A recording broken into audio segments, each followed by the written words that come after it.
तो हेलो हमर मिथिलांचल के दोस्त और अहाँ सुन केहन छिए कमेंट में नहीं बताया।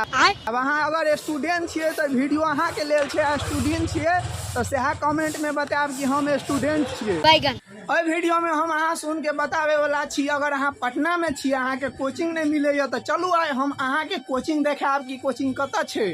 अहाँ के जेहन कोचिंग खोजबे, खान सर के खोजबे ओहो मिल जाए। तो खान सर के लोकेशन देखबे अगर KGS के तो ओहो कमेंट कर देवे तो अहाँ के हम कुम्हरार गुमकी से अगर लोकेशन दे देब कि कत छै। अभी हम आबि गेल छी कचरा के मार्केट। अहाँ लग केला रख देनी है तो आबि के ल जाब, सब टी फ्रीए में बंटे छै। आई लोकेशन के वीडियो अहाँ सबके चाहिए तो कमेंट कर देवे वीडियो पर, हम लोकेशन के वीडियो बना के दे देब।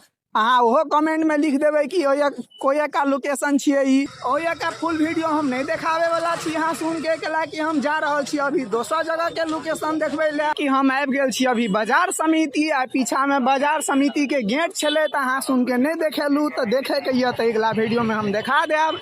कमेंट कर देवे अहाँ सुन तो यहाँ जे कोचिंग खोजबे से कोचिंग मिल जाए। पीछा में छले बाजार समिति के पीछा में तो उ रास्ता जाए छले तो और में अहाँ के जेहन कोचिंग खोजबे सेहन मिल जात। तो देखे छिए पोस्टर और लगल छै, अहाँ सुन कमेंटो कॉलो कर सके छिए आ वीडियो पर कमेंटो कर देवे तो हम बता देब कि कौन कोचिंग के लोकेशन कत छै। तो अहाँ सुन जल्दी कमेंट कर दू तो हम मिले छिए अगला वीडियो में। तब तक के लिए बाय।